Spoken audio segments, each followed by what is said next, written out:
Good morning, students. How are you?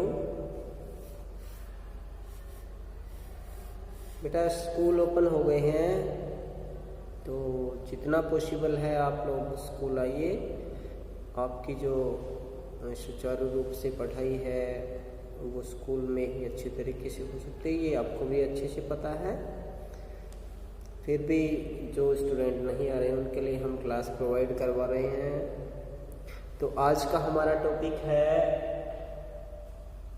Dhanraj Pillay के बारे में, हिंदी रीडर बुक का चैप्टर नंबर 18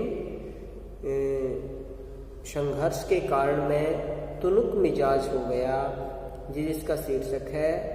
ये पाठ हॉकी के सुप्रसिद्ध खिलाड़ी धनराज पिल्ले के बारे में लिखा गया है, जिनका साक्षात्कार लिया गया था एक विनीता पांडे नामक जो जर्नलिस्ट थी, पत्रकार थी। उन्होंने उनका इंटरव्यू लिया था और उस इंटरव्यू का जो संपादित अंश है जो उन्होंने पत्रिका में छापा था, उसका एक अंश यहाँ पे प्रस्तुत किया गया है। तो धनराज पिल्ले कौन थे? धनराज पिल्ले हॉकी के एक सुप्रसिद्ध खिलाड़ी थे, जिन्होंने हमारे देश के लिए हॉकी खेला और हमारे देश को हॉकी के क्षेत्र में बहुत आगे तक वो लेके गए। उनका एक साक्षात्कार, उनका एक इंटरव्यू इस पाठ के माध्यम से हम पढ़ेंगे, जिसमें ये बताया गया है कि धनराज पिल्ले का फैमिली बैकग्राउंड कैसा था, पारिवारिक स्थिति कैसी थी। उसके बावजूद भी उन्होंने अपने हुनर को तराशते हुए, अपने टैलेंट को दिखाते हुए वो किस मुकाम तक पहुँचे, किन किन परिस्थितियों का सामना करते हुए भी उन्होंने अपने लक्ष्य को हासिल किया। इन सब बातों के बारे में इस चैप्टर में हम पढ़ेंगे। तो आइए अब हम पढ़ते हैं धनराज पिल्ले के इंटरव्यू के बारे में। हॉकी के सुप्रसिद्ध खिलाड़ी धनराज पिल्ले जब 35 वर्ष के हो गए, उनका साक्षात्कार एक विनीता पांडे नामक पत्रकार ने लिया था। इस साक्षात्कार का संपादित अंश यहाँ दिया जा रहा है। विनीता पूछती है किससे? धनराज से, कि खिड़की पुणे की तंग गलियों से लेकर मुंबई के हीरा नंदानी पवई कॉम्प्लेक्स तक आपका सफ़र बहुत लंबा और कष्ट साध्य रहा है। उस सफ़र के बारे में कुछ बताएं। विनीता पांडे ने धनराज पिल्ले से पूछा है कि आपके खिड़की जो आपका गांव है वहाँ से लेकर के और फिलहाल जो आप हीरा नंदानी कॉम्प्लेक्स में रहते हैं वहाँ तक का जो सफ़र आपने तय किया है उसके बारे में कुछ बताइए। धनराज कहते हैं कि बचपन मुश्किलों से भरा रहा, हम बहुत गरीब थे। मेरे दोनों बड़े भाई हॉकी खेलते थे, उन्हीं के चलते मुझे भी हॉकी का शौक हुआ, पर हॉकी स्टिक खरीदने तक की हैसियत मेरी नहीं थी। यानी कि उनकी ये माली हालत, उनकी आर्थिक स्थिति बहुत गरीब थी, बहुत कमज़ोर थी।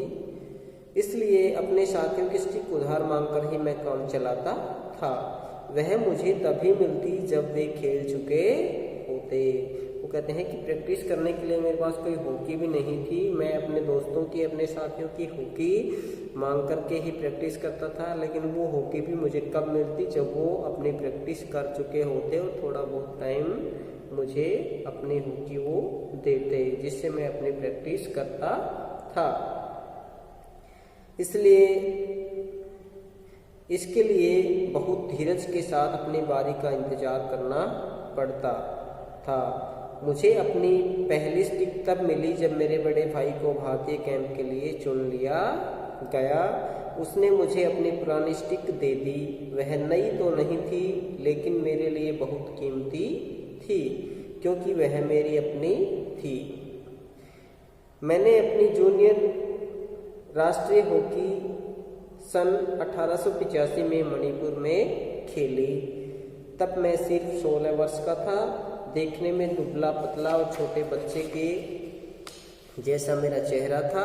अपनी दुबली कदकाठी के बावजूद मेरा ऐसा दबदबा था कि मुझसे भिड़ने की कोई कोशिश नहीं करता था। वो कहता है कि मैं शरीर से बहुत कमज़ोर था, लेकिन खेलने में मैं इतना एक्टिव था कि मेरी कमज़ोर कदकाठी होते हुए भी कोई मुझसे भिड़ने की, मेरे सामना करने की कोशिश तक नहीं करता था। मैदान में मैं बहुत जुझारू था। जुझारू होता है भाई मतलब बहुत किसी भी काम में आगे बढ़ चढ़ करके काम करना। मैदान में भी और मैदान से बाहर भी। 1986 में मुझे सीनियर टीम में डाल दिया गया और मैं बोरिया बिस्तर बांध करके मुंबई चला आया। उस साल मैंने और मेरे बड़े भाई ने, रमेश ने, मुंबई लीग में बेहतरीन खेल खेला।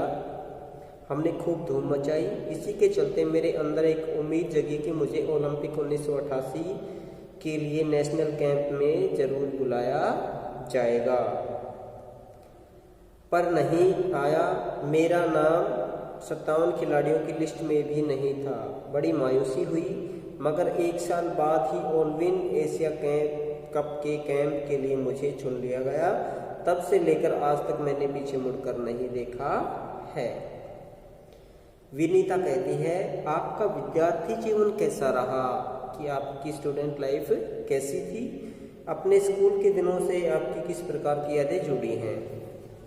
धनराज अपने स्कूली जीवन के बारे में बताते हैं कि मैं पढ़ने में एकदम फिसड्डी था। फिसड्डी क्या होता है? पढ़ने में कमज़ोर। किसी तरह 10वीं तक पहुंचा, मगर उसके आगे तो मामला बहुत कठिन था। एक बात कहूँ, अगर मैं हॉकी खिलाड़ी न होता तो शायद एक चपरासी की नौकरी भी मुझे नहीं मिलती। आज मैं बैचलर ऑफ साइंस या आर्ट्स भले ही ना हूँ, पर गर्व से कहता हूँ कि मैं एक बैचलर ऑफ हॉकी जरूर हूँ। हंसते हुए उन्होंने कहा, और मेरी शादी के लिए आप मुझे मास्टर ऑफ हॉकी भी कह सकती हो। विनीता, आप इतने तुनुक मिजाज क्यों हैं? कभी कभी आप आक्रामक भी हो जाते हैं। अब विनीता ने कहा कि आप इतने चिड़चिड़े क्यों हैं और कभी कभी आपको बहुत गुस्सा भी आ जाता है, ऐसा क्यों? इस बात का संबंध मेरे बचपन से जुड़ा हुआ है। मैं हमेशा से ही अपने आप को बहुत असुरक्षित महसूस करता रहा। मैंने अपनी माँ को देखा है कि उन्हें हमारे पालन पोषण में कितना संघर्ष करना पड़ा है।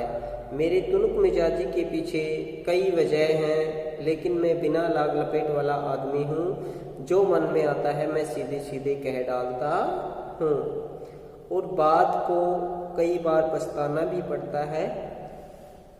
मुझसे अपना गुस्सा रोका नहीं जाता। दूसरे लोगों को भी मुझे उकसाने में बहुत मज़ा आता है। मुझे ज़िंदगी में हर छोटी बड़ी चीज़ के लिए जूझना पड़ा। जूझना मतलब मुकाबला करना पड़ा, जिससे मैं चिड़चिड़ा हो गया हूँ। साथ ही साथ मैं बहुत भावुक इंसान भी हूँ। मैं किसी को तकलीफ में नहीं देख सकता। मैं अपने दोस्तों और परिवार की बहुत कदर करता हूँ। मुझे अपनी गलतियों के लिए माफ़ी मांगने में कोई शर्म महसूस नहीं होती। विनीता, आपके परिवार की आपके लिए क्या अहमियत है? कि आपके परिवार की आपके लिए क्या इम्पोर्टेंस है? आपके परिवार को आप क्या मानते हो? आपका परिवार आपको क्या मानता है? सबसे अधिक प्रेरणा मुझे अपनी माँ से मिली। उन्होंने हम सब भाई बहनों में अच्छे संस्कार डालने की कोशिश की। मैं उनके सबसे नज़दीक हूँ। मैं चाहे भारत में रहूँ या विदेश में, रोज़ रात में सोने से पहले माँ से ज़रूर बात करता हूँ। मेरी माँ ने मुझे अपनी प्रसिद्धि को विनम्रता के साथ संभालने की सीख दी है। मेरी सबसे बड़ी भाभी कविता भी मेरे लिए माँ की तरह है, और वह भी मेरे लिए प्रेरणा स्रोत है। प्रेरणा स्रोत क्या होती है? प्रेरणा देने वाली है। विनीता, आपने सबसे पहले कृत्रिम घास पर हॉकी कब खेली? कृत्रिम घास क्या होती है? जैसे लॉन वगैरह में जो घास लगाई जाती है, इसे हम क्या कहते हैं?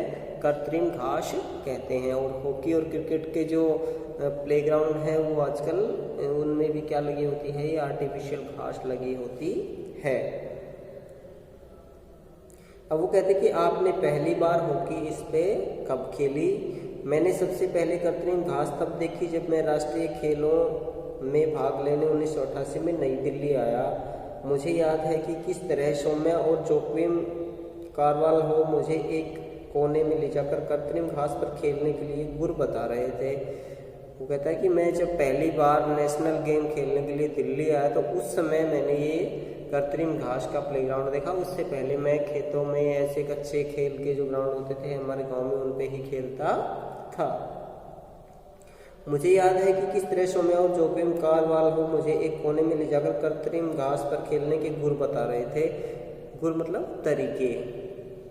कारवाल हो और सौम्या ये क्या है भाई, ये हॉकी के खिलाड़ी हैं जो पहले से ही नेशनल टीम में चुने गए थे। अब उनका उसके साथ वास्ता पड़ा तो वो उन्हें बता रहे हैं कि इस कृत्रिम घास के ग्राउंड पे कैसे खेला जाता है। घास पर खेलने के गुर बता रहे हैं और जब वे बताने में लगे हुए थे मैं झुक झुक कर मैदान को छू रहा था। अब वो उसे गुर बता रहे थे लेकिन उसका ध्यान कहाँ था भाई, कृत्रिम घास के मैदान पे था। वो उसे बार बार छू करके टच करके देख रहा था। मुझे विश्वास ही नहीं हो रहा था कि विज्ञान इस कदर तरक्की कर सकता है जिससे कृत्रिम घास तक उगाई जा सके। उसे इस बात को देख करके आश्चर्य हो रहा था कि विज्ञान ने इतनी तरक्की भी कर ली कि कृत्रिम घास भी उगाई जा सकती है।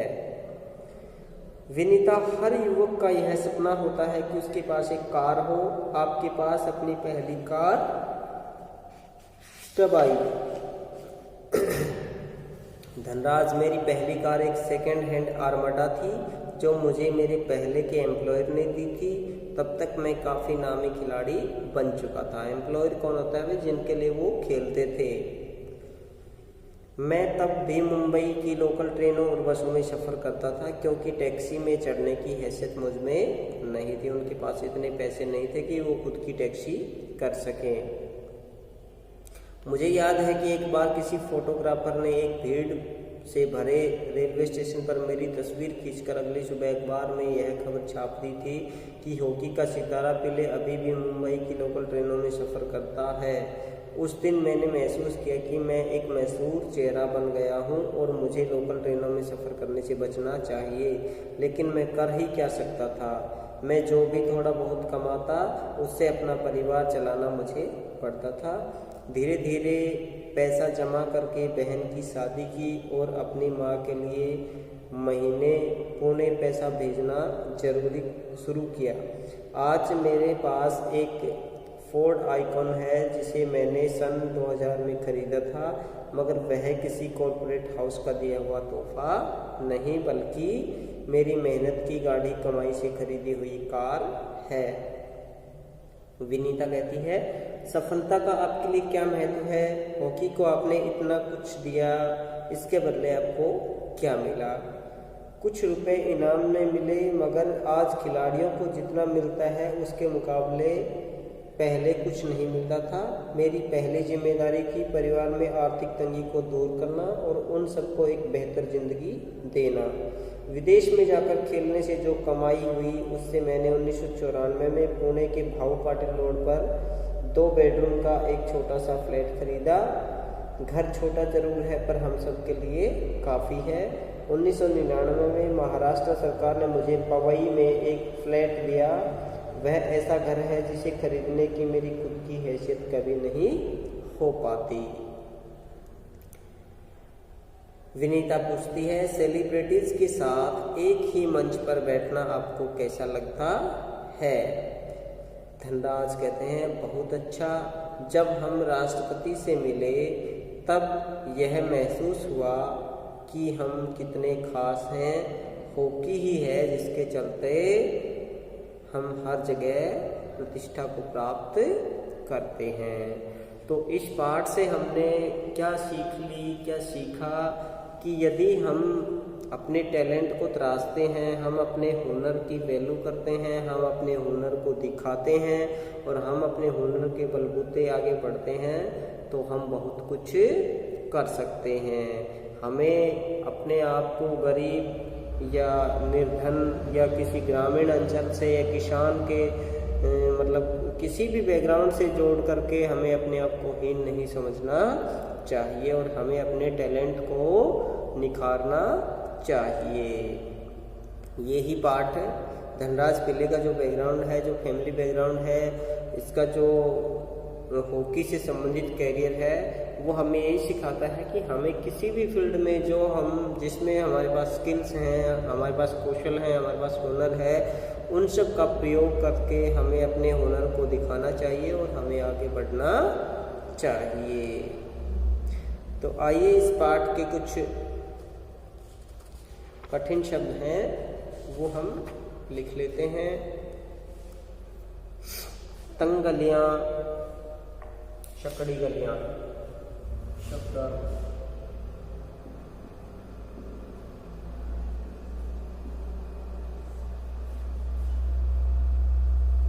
साक्षात्कार,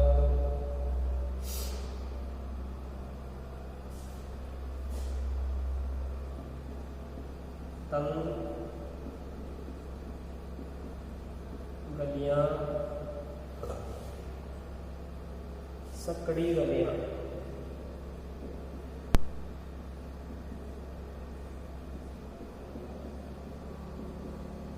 सकड़ी गलियां, कष्ट साध्य, कष्टों से भरा हुआ,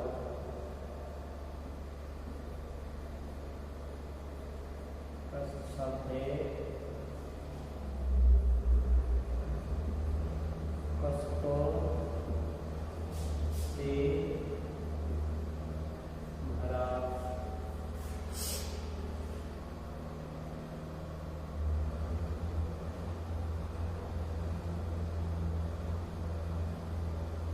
धीरज,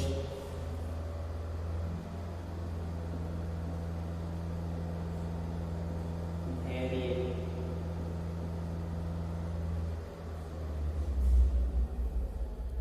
धीरज होता है धैर्य,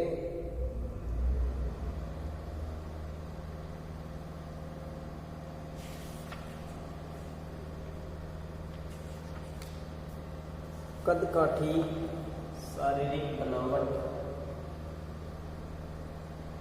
कद काठी, शारीरिक बनावट,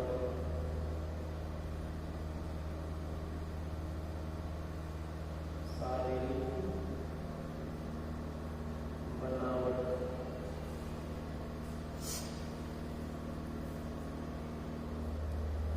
शारीरिक बनावट,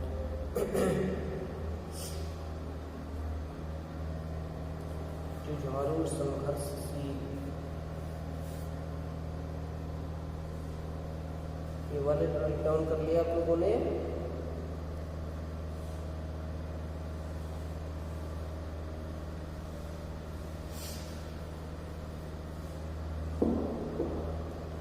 जुझारू,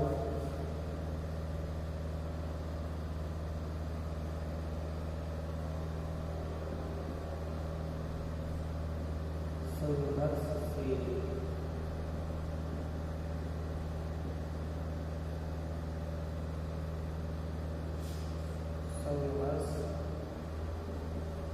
संघर्षशील,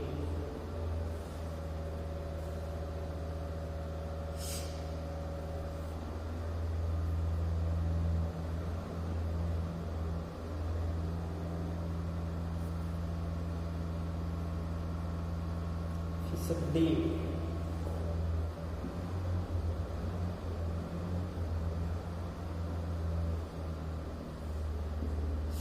पढ़ाई में कमजोर,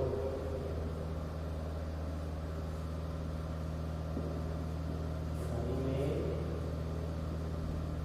कमजोर,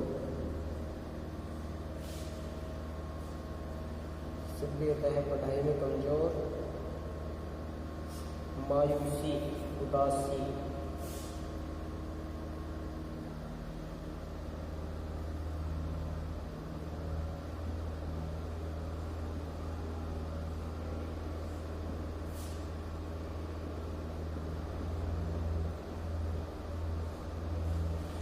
मायूसी, उदासी,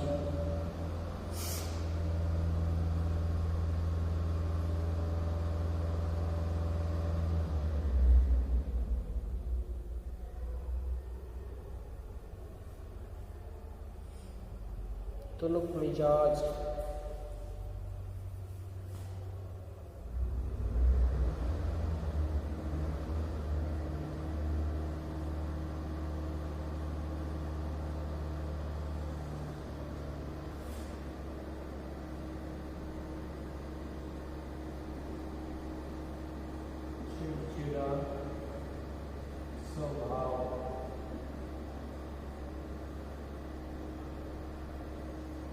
चिड़चिड़ा स्वभाव,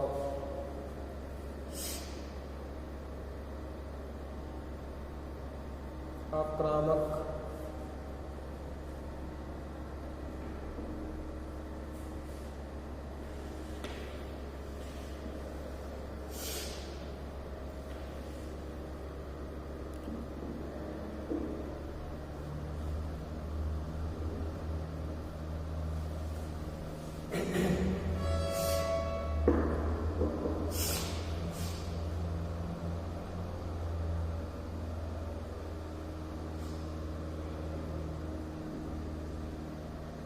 आक्रामक,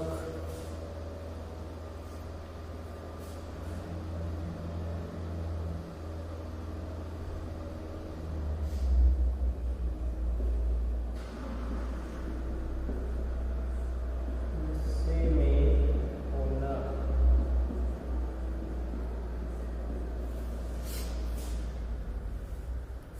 आक्रामक, गुस्से में होना,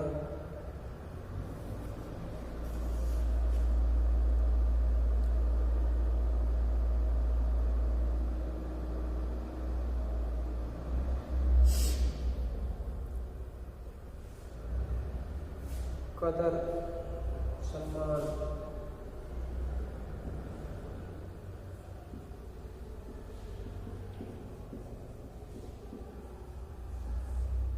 कदर, सम्मान,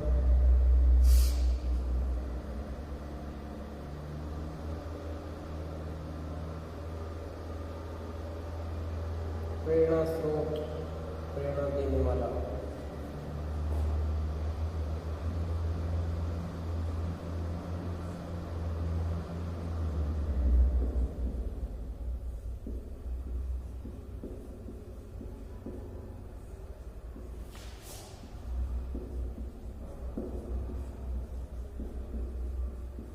प्रेरणा स्रोत होता है प्रेरणा देने वाला।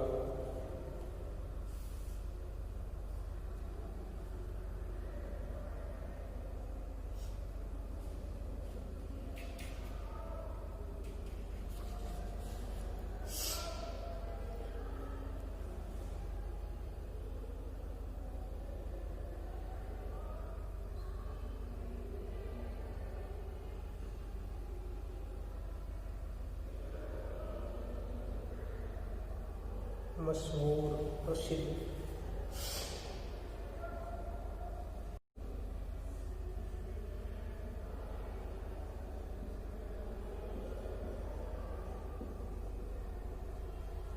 मशहूर, प्रसिद्ध,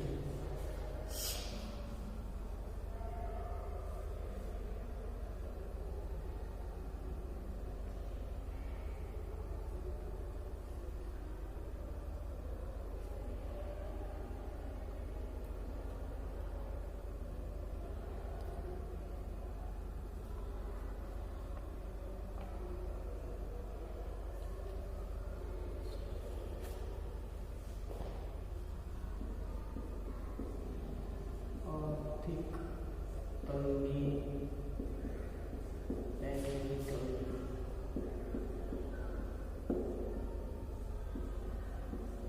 पैसे की कमी,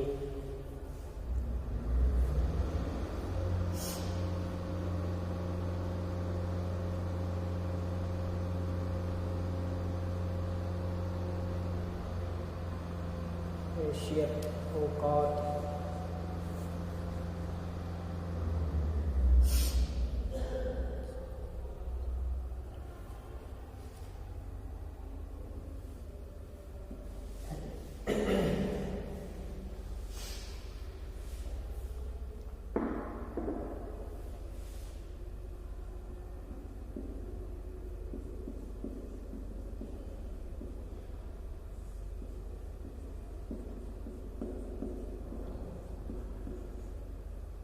औकात, प्रतिष्ठा,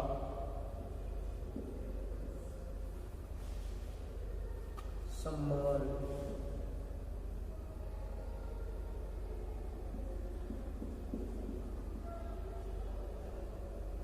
प्रसिद्धि, सम्मान,